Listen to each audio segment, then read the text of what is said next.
Hello friends, welcome back.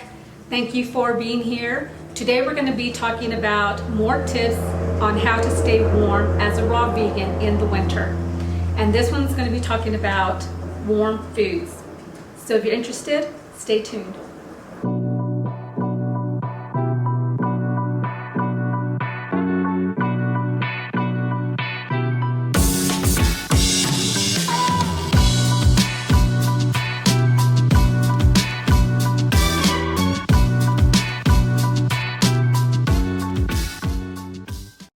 So it is very rainy and cold here in Texas, and it keeps getting colder.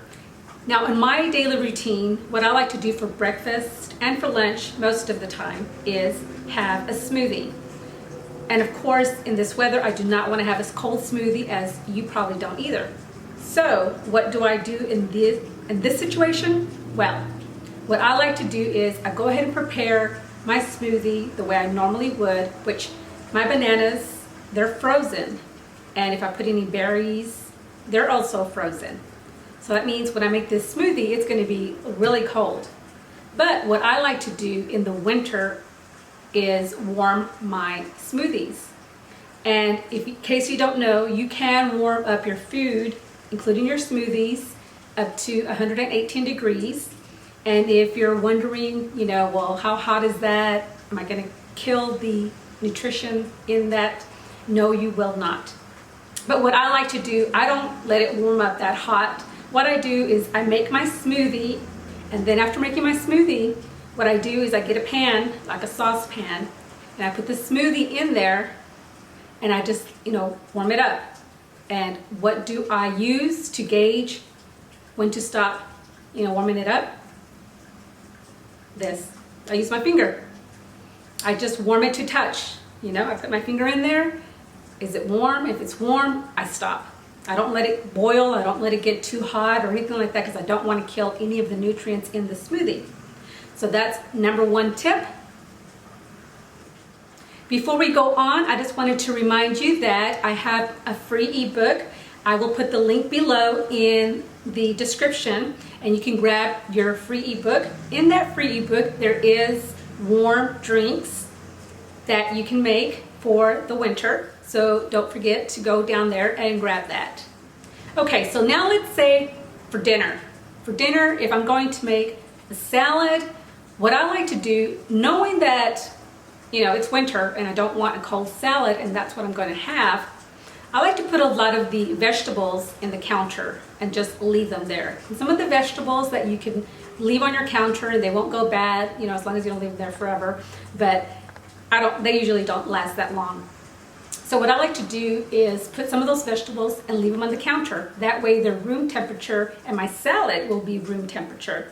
And some of those veggies that you can leave out are like bell peppers, cucumbers, tomatoes, onions, lemons, butter squash, mangoes, avocados, and so on.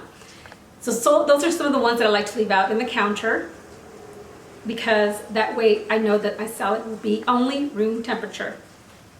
Now as far as the leaves go, like my greens, the spinach, the kale, anything green, you don't want to leave out on the counter because those can get bad pretty fast. Also your berries, blueberries, strawberries, all of those berries, you want to put all of those on the refrigerator. So when you're going to make your salad, if you're going to use the greens, which I know you are, right? Okay, so when you're going to use the greens, what I like to do is I like to grab a big bowl, and I like to put like lukewarm water, not hot water, but lukewarm water. And I like to grab the salad that I'm going to be using for my, to make my salad. I like to put it in there and just kind of, squish it around a little bit, and just let it warm a little bit, and that's it. And then I take it out, I strain it, and then I put it in a bowl, and I proceed to cut, my cucumbers, my tomatoes, and stuff that I'm going to be putting into the salad. And that way you will have a salad that is not cold. And this will really help not to make you cold, because of course we don't want to be cold when it's cold outside. We want to be, warm and fuzzy and warm inside. Anyway, so yeah, so this will really help for you to have a lukewarm salad or room temperature salad where it's not freezing cold, and that's what I like to do. Okay, now for the dressing. For the dressing of your salad, let's just say you make the dressing like I like to do. I like to do it like the night before, or I even sometimes make dressings that last me for 2 to 3 days. So if you're like me and your dressing is in the refrigerator, what I like to do is I get out the dressing and I pour into a saucepan the amount of dressing that I'm going to be using, and then I do the same thing that I did with the smoothie. Is I warm it up to touch with my finger, stick my finger in there. As soon as it's the slightest warm, I take it out. If you want your dressing to be warm, or you can leave it out, whatever amount of dressing that you're going to be using. Like let's say for dinner, you can also, what you can do if you don't want to do that, you can just leave it out, leave it sitting in your counter for a while until it's dinner time, and that way it won't be freezing cold. Or you can do what I do, which is just lukewarm, warm it up with, putting my finger in there. When it's warm, and I do that and I leave it like that. I don't do that all the time, but I do that sometimes when it's like freezing cold and I don't want to have anything that's cold. No cold salad and no cold dressing. That's what I do. Okay, so for those of you who have a Vitamix, and again, you don't need the Vitamix, but if you do have a Vitamix, what I like to do, because sometimes for dinner I like to have soups, and what I like to do is make my soup in the Vitamix. And the Vitamix, you can leave it on for about 2 minutes or so, and it will warm up the soup and not kill any of the enzymes or any of the nutrition that is in your soup. So if you have Vitamix, you can do that. And again, if you don't, that's fine. You don't need one. What you can do is use the saucepan and just warm your soup to touch. Just put your finger in there. Or if you want to, you can even use a meat thermometer. If you want it even warmer than, your finger warm to touch, you can use that to monitor, to make sure that you do not kill any of the nutrients that are in that soup.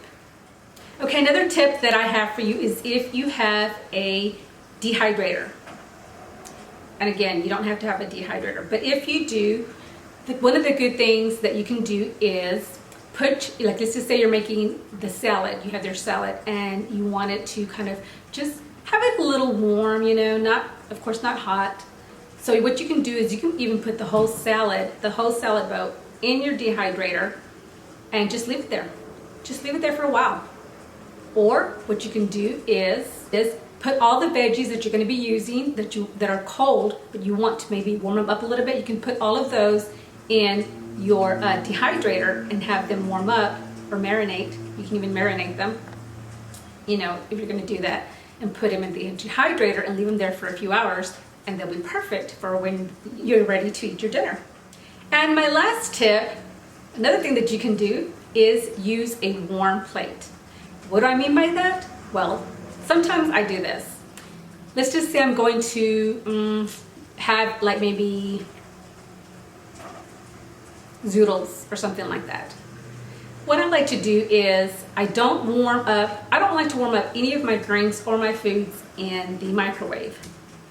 But I do like to warm up my plate in the microwave. So what I do is I put the plate in the microwave and then I just warm it, leave it there for, a minute maybe. And then I take it out and I put my zoodles on the plate. That way, whenever I'm holding the plate, like sometimes I put it on my knees and I just eat eat like that. Or, just the fact of holding the plate and it's warm, not hot, don't let it burn you, be careful. But that alone also helps to warm me up. And I hope you guys enjoyed these tips.